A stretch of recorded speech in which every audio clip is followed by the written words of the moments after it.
정부가 1,000만 원 이하의 빚을 10년 넘게 갚지 못한 장기 소액 연체자들을 대상으로 정말 갚을 능력이 없는지 따져보고 상황이 불가능하다고 판단되면 빚을 전액 탕감해주기로 했습니다. 빚의 굴레에 빠져 스스로 헤어나지 못하는 취약계층이 다시 건강한 경제활동으로 돌아올 수 있도록 돕기 위한 건데요. 이들의 실질적인 재기가 가능하도록 금융권의 빚 탕감 후에는 고용노동부와 지자체 등에서 일자리도 알선해줄 계획입니다. 정홍규 기자입니다. 정부가 상환 가능성이 없는 취약계층의 빚을 전액 탕감해주기로 했습니다. 금융위원회는 오늘 관계부처 합동으로 1,000만 원 이하의 빚을 10년 이상 갚지 못한 이들의 상환 능력을 심사해 채무를 없애주기로 했다고 발표했습니다. 금융위에 따르면 원금 1,000만 원 이하, 연체 10년 이상 기준에 해당하는 대상은 총 159만 명으로 추산됩니다. 이 같은 장기 소액 연체 채권은 시중 금융기관을 떠돌다 지난 정부 때 채무 조정을 위해 설립된 국민행복기금과 민간금융사, 금융공공기관 등에 넘겨져 있습니다.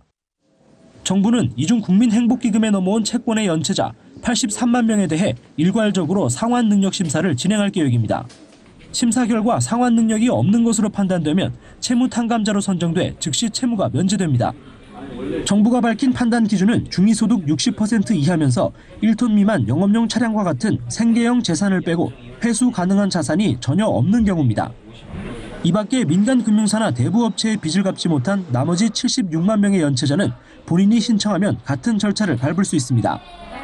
내년 2월부터 한국자산관리공사와 서민금융통합지원센터에서 신청 가능하며 심사 후 한 달 안에 수혜 대상자 여부를 확인할 수 있습니다.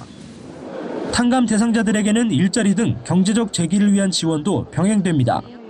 고용부와 중기부, 지자체 등이 연계해 취업 상담부터 알선까지 하며 소득 창출 이후 자산 형성 교육 프로그램도 제공할 계획입니다. 한편 정부는 장기 연체자 재기 지원이 도덕적 해이 논란을 일으키지 않도록 상환 능력을 철저히 심사하고 기존에 성실 상환 기록이 있는 연체자를 우대하겠다고 설명했습니다. 서울경제TV 정은규입니다.